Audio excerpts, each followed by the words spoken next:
Every child learns differently. And now, every Texas family has the freedom to choose the education that gives their child the power to shine. So if you ever wished for more choices for your child or known they'd thrive in a different kind of classroom, now is the time, Texas. Texas Education Freedom Accounts provide funds to choose a school that meets your child's unique needs. Applications open February 4th. Visit educationfreedom.texas.gov for updates. Texas Education Freedom Accounts. Freedom to learn your way. Hello, everyone, and welcome to this deep dive.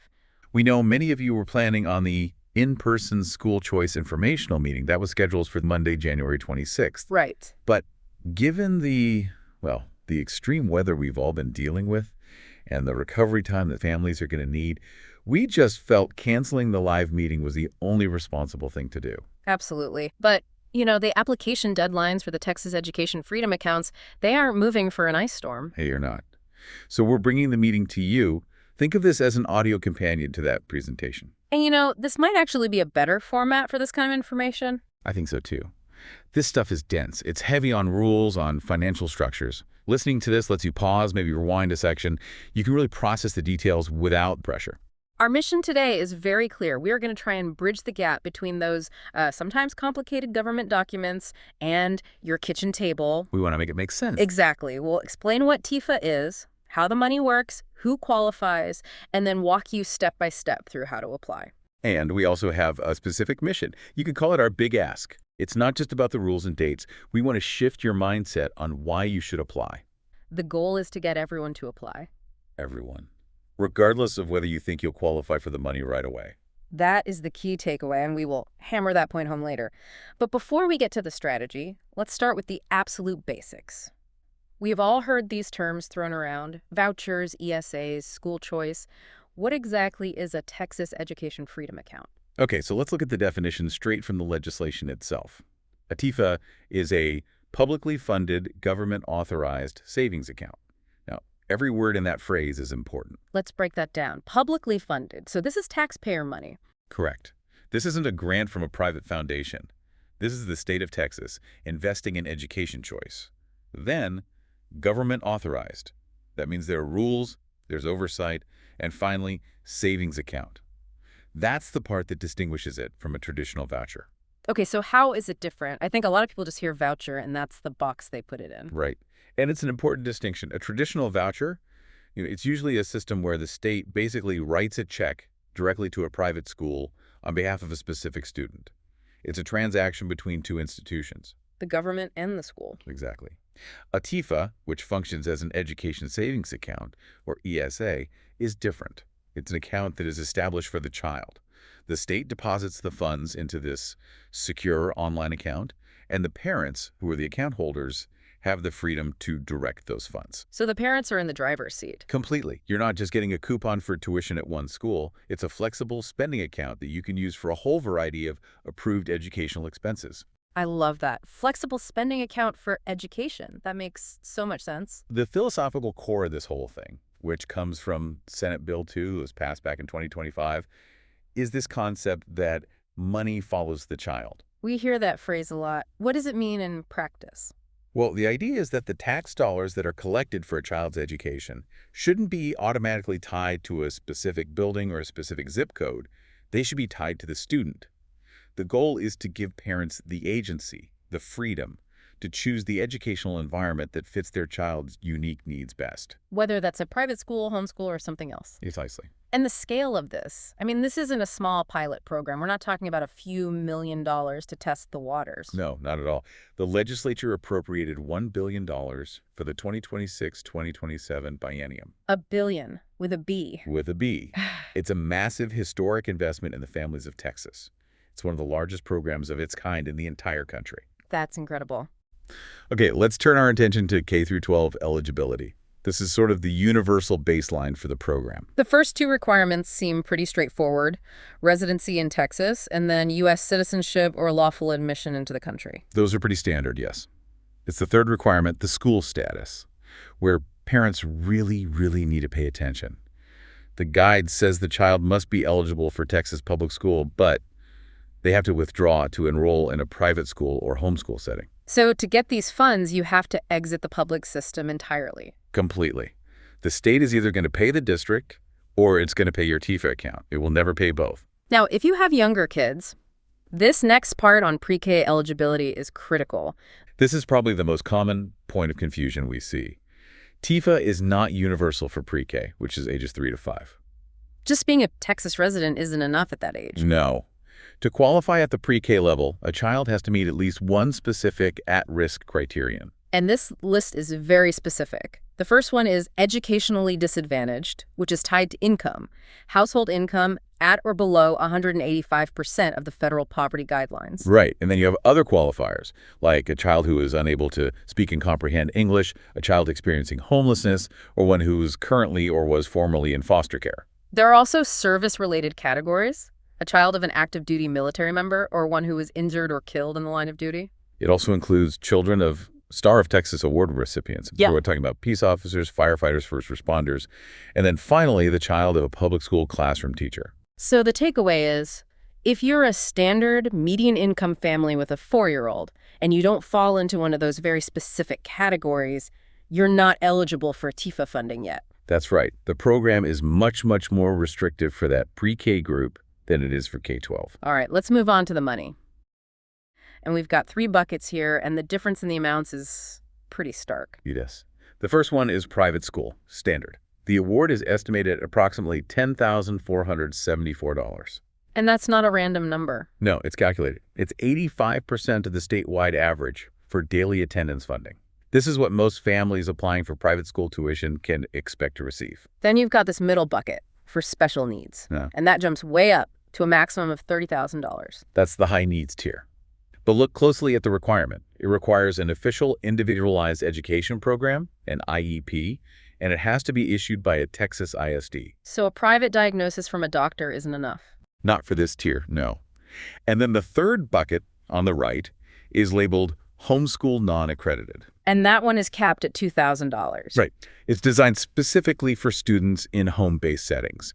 The legislation makes a very clear distinction between funding full tuition at an accredited school versus, funding curriculum and materials for a homeschooler. The financial incentive is definitely weighted toward that accredited private school path. Heavily, yes. Which leads us right into the next topic, the disability distinction. This page breaks it down into priority versus funding. They're two separate goals. So on the left, you've got goal 1, priority in the lottery. This is about getting to the front of the line for acceptance. Correct. To do that, you need a TEFA disability certification form. It has to be signed by a licensed professional, like a doctor or an audiologist. So a doctor's note helps you get the account in the first place. Exactly. Yeah, but now look at goal 2 on the right, increased funding. To unlock that $30,000 we just mentioned, the doctor's note is not enough. You must have that official IEP from a Texas ISD. And it's not an automatic $30,000, is it? No. The text there notes that the funding scales based on service costs in the IEP. So if the IEP calls for fairly low-cost interventions, you'll get less. If it details high-cost therapies, you'll get more, but only up to that $30,000 cap. So that naturally brings up the question on the next page. How to obtain an IEP?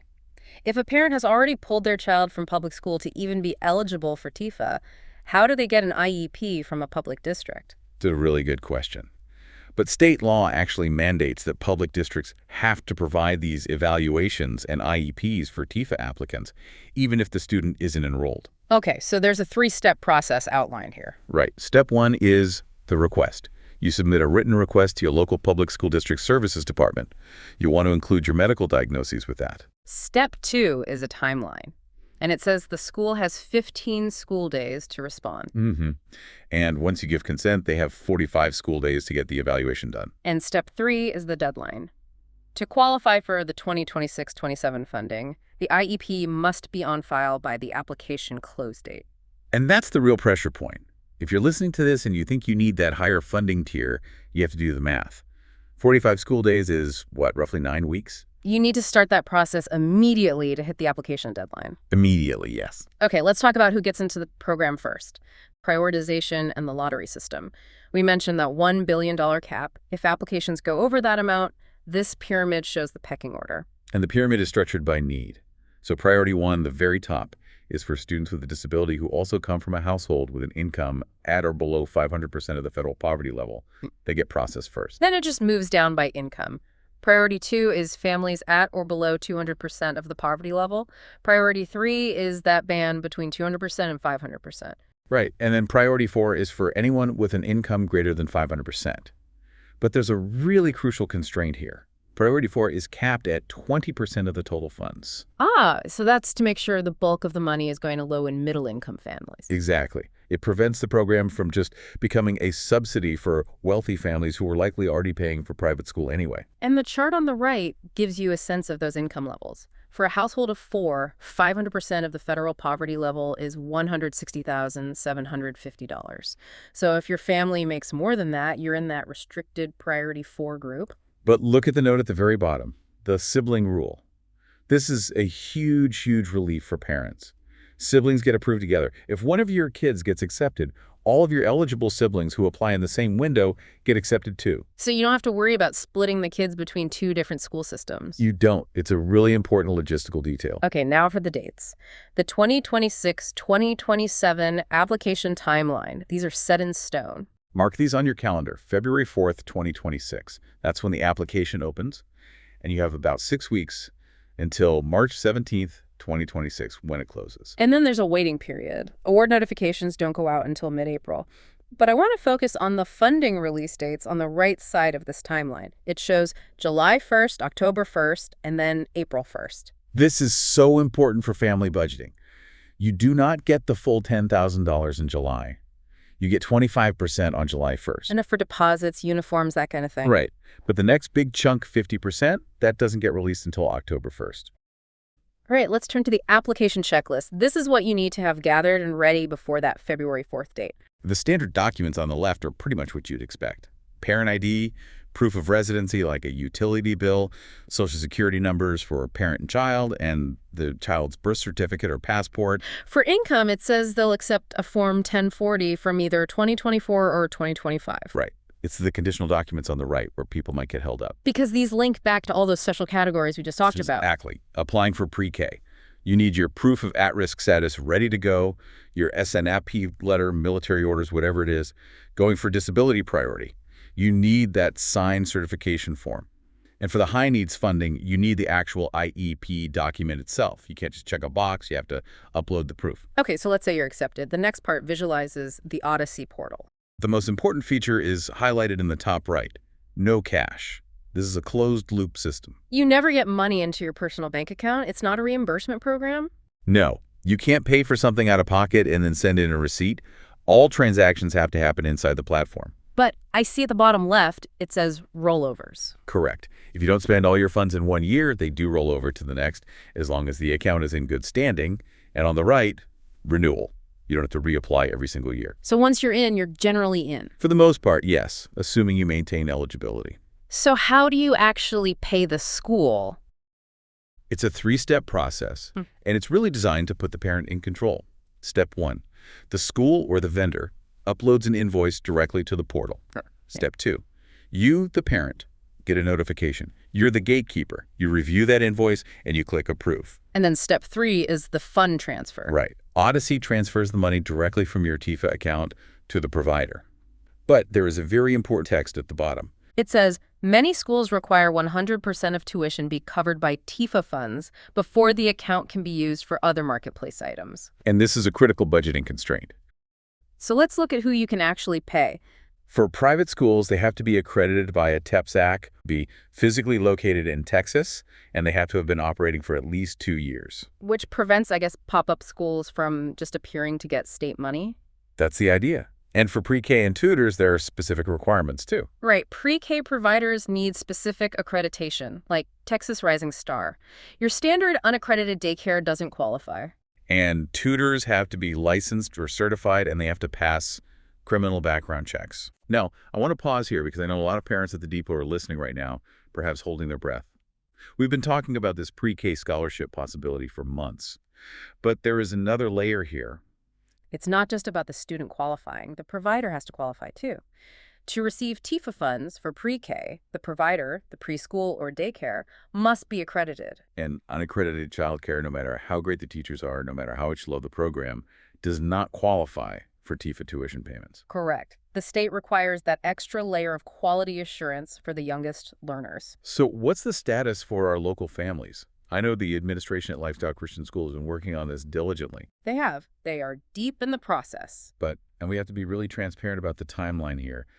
Bureaucracy moves at the speed of government, not at the speed of a parent needing childcare.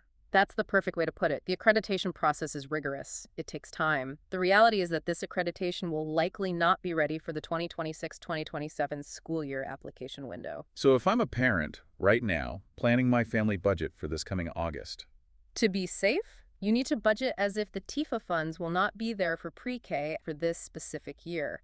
It is a future benefit. It will likely make a huge difference for the following year, for 2027-28. it is so much better to know that now than to budget for money that isn't going to show up in August. 100%. Managing expectations is absolutely key here. This is a marathon, not a sprint. Okay, let's zoom back out. Okay, so if you do have funds left over after tuition, or if you're a homeschooler with that $2,000 cap, what can you buy?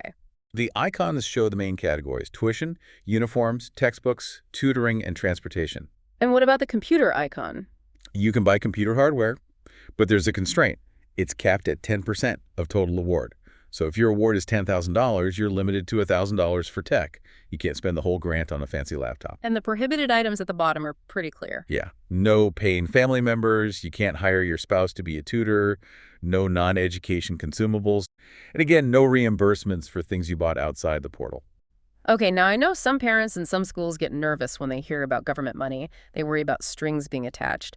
Does accepting TEFA funds mean a private school has to change its curriculum or its admission standards? That is a key question, and the answer is no. The legislation was written very carefully to protect school autonomy. Private schools retain their own admission policies. They can continue to be who they are. They retain their statement of faith. They retain control over their curriculum. They do not have to change their identity to accept these funds. That is incredibly reassuring to hear. They just have to be an accredited school and agree to administer a standard test to show that kids are learning. It's about accountability, not control. That's a great distinction. And one last practical question on the money side tuition gaps. Let's say a school's tuition is $12,000 for the year, and the TEFA award is that $10,474. What happens with the difference? The parent is responsible for paying the difference. The school is allowed to charge that gap. They can also offer their own internal scholarships or financial aid to help cover it. That's entirely up to the school's policy. TEFA provides a massive discount, but you still have to do the final math for your specific school and your situation. There's a warning here. Applying for TEFA is not applying to the private school. You must do both separately. That is such a crucial distinction. You could win the TEFA lottery, get the funding approved, but if you missed the separate application deadline for the school you wanted, you have a scholarship with nowhere to spend it. Exactly. The participating schools keep full control over their own admissions. Having the money doesn't force a school to accept your child. You have to manage two completely separate application processes and timelines. Okay, so let's wrap this up with our final, clear call to action for all the families of Conroe First, the Depot, Lifestyle Christian, and our entire community listening in. Here are your marching orders. Right. 3 simple steps. Number 1, mark February 4th on your calendar. Right now, set an alert on your phone. That's go time. Step 1, mark the date. Step 2, gather your documents, your tax returns, your IDs, your birth certificates. Do it now, this week. Don't put it off. Step 2, get prepared. And step 3, the most important one, apply. I don't care what your income is. I don't care if you think you're a long shot in Tier 4. Apply. Let's overwhelm the system with positive demand. Let's send a clear, powerful message to the legislature that Texas families want this choice. I could not have said it better myself. We really hope this has been a helpful tool as you start to gather your paperwork. And again, we do apologize for the cancellation of Monday's in-person meeting. Please stay safe out there, keep warm, and use this extra time to get those documents organized and ready for February 4th. Take care, everyone.